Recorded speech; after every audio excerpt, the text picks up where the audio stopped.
Hey, Bruce. Chris Chapman, Fox Sports Las Vegas. Hi, First off, Chris. hope you had a happy Thanksgiving. I did. And You? Oh, it was great. Yeah. Good. Thank you. So a lot of times we hear after a long road trip on the East Coast, sometimes it's difficult to find that game, but you guys had it right from the jump tonight, right from the get-go. So why do you think that was, and why was the result so positive tonight?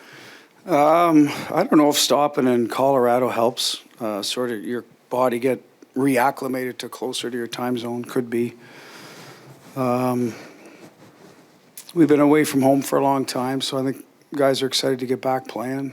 I don't have a great answer for you because you're right. Usually when you come back, your first game's a little scruffy. I thought ours would be, especially you're away and,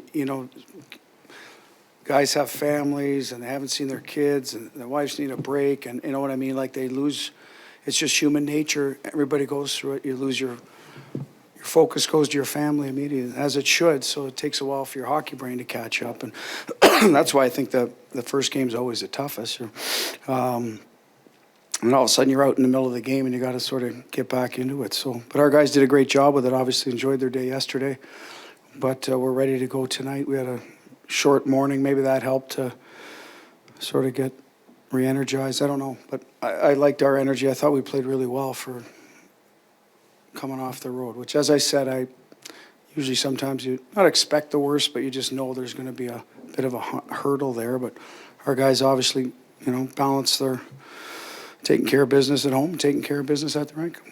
Sorry, I'm losing my voice again, so I sound like a 12-year-old.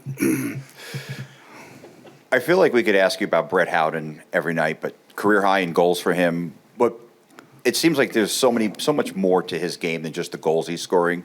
The first goal, he makes a really good defensive play, blows by a defender, makes a great move to put the puck in the net. Just what is it about his game that has just, I guess, he's hit the jackpot, so to speak? Well, the first goal was good. I think he was a precious guy on the ice. I think he just came out of the box, so that might have helped him in that situation. But he does have great straightaway speed. Used it there, got inside. We've seen that overtime goal, right, similar from the opposite wing where he got inside. The second goal is just going to the net. Holtz does a good job. Carly takes the puck through the neutral zone. I think Howie knows his role on that line, that Carly's going to do a lot of the legwork between the Blues in terms of carrying pucks in. So get open, get available. Good on Holtzy to go to the net to open up some ice. And a lot of times that's Howie going to the net. Turns out they both went, but someone has to occupy the D first. So and good on Carly to get it to the net. Doesn't always have to be a pretty tic-tac-toe. In that case, it ends up being a real nice goal. But so he scores his goals that way. Uses speed and his size, get inside, hope puck finds you. And that's how it's happened a lot this year. Hey, Bruce, Danny Webster, Las Vegas Review-Journal. 2 questions. First, did you do a lot of yelling tonight, or did any of the assistants on None. Zero yelling. I can't. I mean, Right. listen, no, they wouldn't be able to hear me from 5 feet away. So Were the assistants helping out in that aspect? they're usually quiet anyway. So, not even at the officials. Couldn't even yell about the last penalty call because they wouldn't hear me from. So we've gotten a lot of penalties late in the game. Philly overtime, Colorado overtime, one late today. So and they've all been marginal, I think. But anyway, they're penalties, but there's just not a real penalty. Right.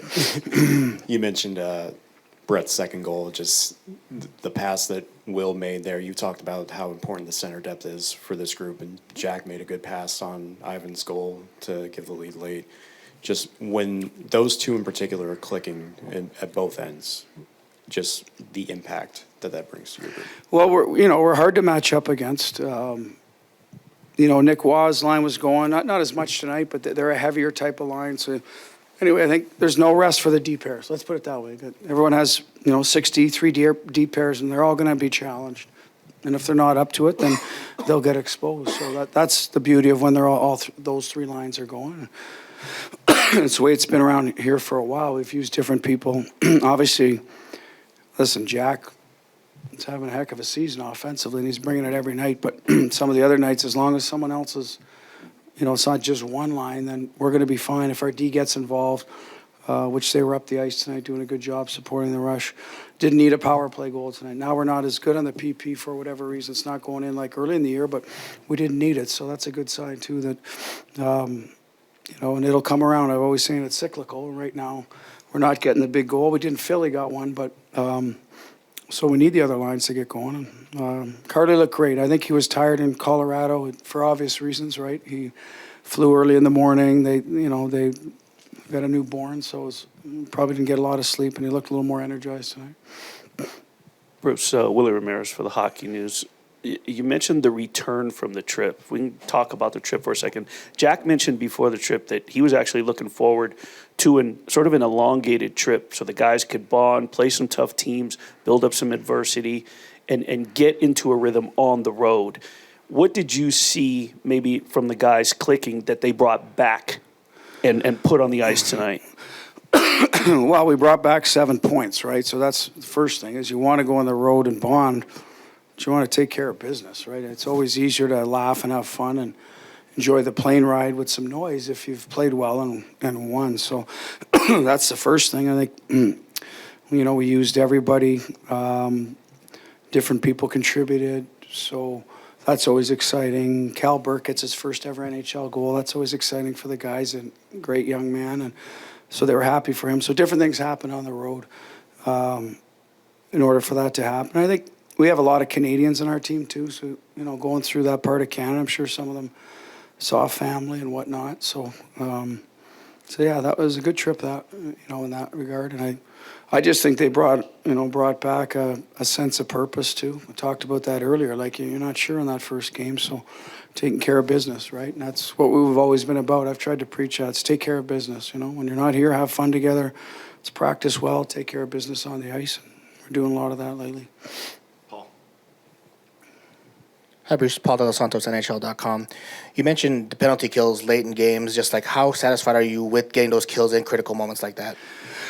Well, it's an area of focus this year. We want to be better on special teams. So the numbers aren't where we want them right now. They were, a week ago, and then we gave up a couple of goals. I think it was Ottawa, a back post play. We didn't give up any. That was the only shot.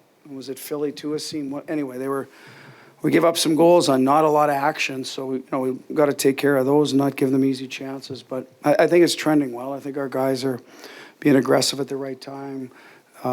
Still staying within their structure. So you have to. Winnipeg's, what are they? I think they're number 1, aren't they? So, that's a big challenge. And good on us. You need saves, right? That's the first thing. But if it's one save and a clear, we can all live with that. And the goalie can get rest. So, I'm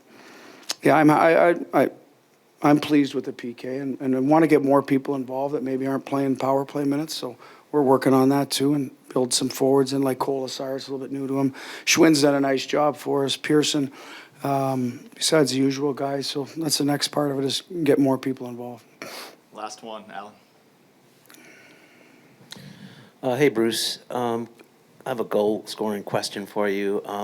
Based on your coaching experience, what happens with some players like a Pavel or a Howden, where they, these are guys with good skill sets, and they just seem to go to the next level in terms of their goal-scoring ability, and also on the power play. What would you say is kind of the key for the uptick in scoring on the power play this season? Sorry, what was the last part? Who was it? Just what would you identify as the key reasons for the uptick in the power play this season? Power play, I think the guys are in their spots where they excel the most. There's no one out of position that wants to contribute and then maybe force a play, right? The Olesen, Dorify have their shooters, their left sticks. Jack always likes that. Everybody likes a one-timer over there. And Hurdle's great in front of the net, so we use him bumper, but bumper low. Stoney's always been one of the elite players on the goal line. Last year he moved around different spots out of necessity, so when he's in, Nick Waugh plays there in the second unit. So we've got a lot of guys in the right place, so I think that's helped. It goes through Jack. He's always liked the puck to go through him on that side of the ice. When Marshy was here, he sometimes go to the other, and he's not as comfortable. So it's the comfort level. And then puck recovery's been very good this year. So those are the two biggest things. As for Howie and Pav, we knew Pav had it in him. He just needed more opportunity. And that's okay. You have to work your way up, right? That's part of being a young guy playing behind established guys. But good on him when he's gotten the opportunity now to take advantage of it, because not everybody does. So he's earned it. So we'll keep using him in those top roles, and hopefully he keeps rewarding us and keeps putting it in the net, because he's stronger on pucks. I don't know if you remember the 2-on-1 in the third where he battled in the neutral zone. He won a stick puck battle there to separate and used his feet. Like that's a step of a younger guy becoming more of a man and more comfortable. Win the puck battle first of all, now use your feet to separate. And that's a challenge in this league. It's why some guys struggle to first play, and he's done a good job with that. So that's a fitness thing for him too. And as for Howie, he has the size and strength. It's a little bit of comfort on one line. We used Howie all over the place here a little bit over the years, and he's done a good job. And I think maybe now playing predominantly with Carly, he's building chemistry. And so I think for him, forget he scored in junior, so it's not like it's all new to him. It just took him a while maybe to get his confidence back or understand that that's going to be part of his role. And I think that's probably what's going on with Howie. Thank you,